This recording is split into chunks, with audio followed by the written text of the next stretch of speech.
Nama aku Nana. Cerita ni bermula masa aku sekolah menengah. Biasalah sekolah kan, selalu buat perkemahan unit beruniform. Dan aku join masa tu aku baru lower form. Form tu tak silap aku. Dan menjadi kebiasaan juga bila dalam perkemahan tu buat game burung hantu. Dan ya, kami pun kena join juga. Masa tu dalam pukul 11.30 malam.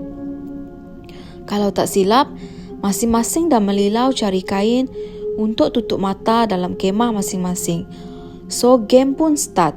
Kita orang kena kumpul kat padang, dengar briefing dari akak senior, merangkap kem komando kita orang.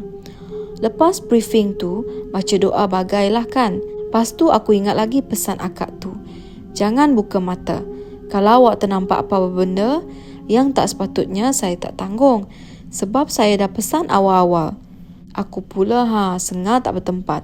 Sebab kain penutup aku tu agak nipis. So before gerak tu saja-saja je lah aku nak tengok-tengok. Dari bawah kain tu boleh nampak sikit-sikit. Depan aku ni member aku. Nama dia Fifi.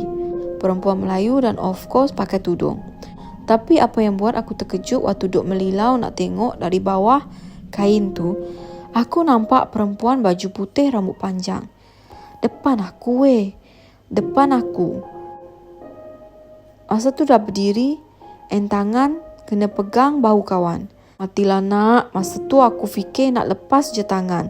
Aku sebab dah cuak punya pasal, tapi aku tak lepas sebab aku tak rasa pun aku pegang rambut. Lepas tu aku pun reda. Sampai habis game, aku sumpah memang aku tak buka mata game burung hantu selepas tu.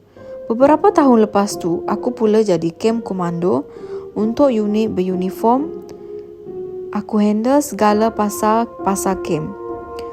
Beberapa tahun lepas tu, aku pula jadi camp komando untuk unit uniform. Aku handle segala pasal camp. Tahun ni, tak semua unit nak buat game burung hantu sebab sebenarnya cikgu memang tak bagi. Memandangkan banyak kes sebelum ni.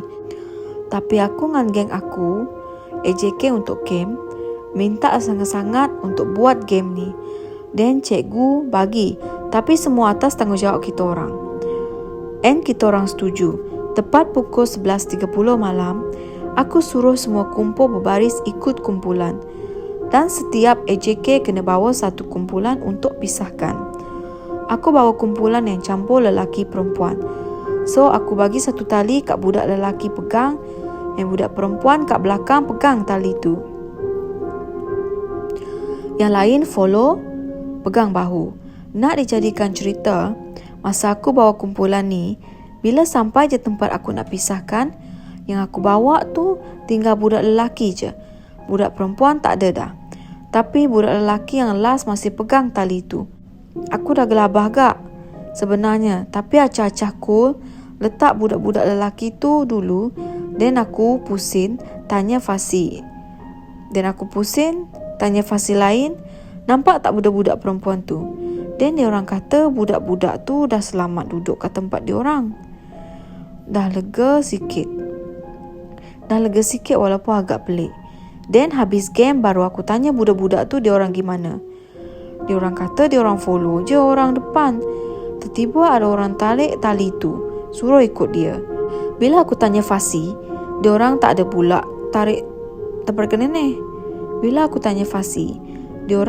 pula tarik tali tu sebab masing-masing kena bawa grup masing-masing.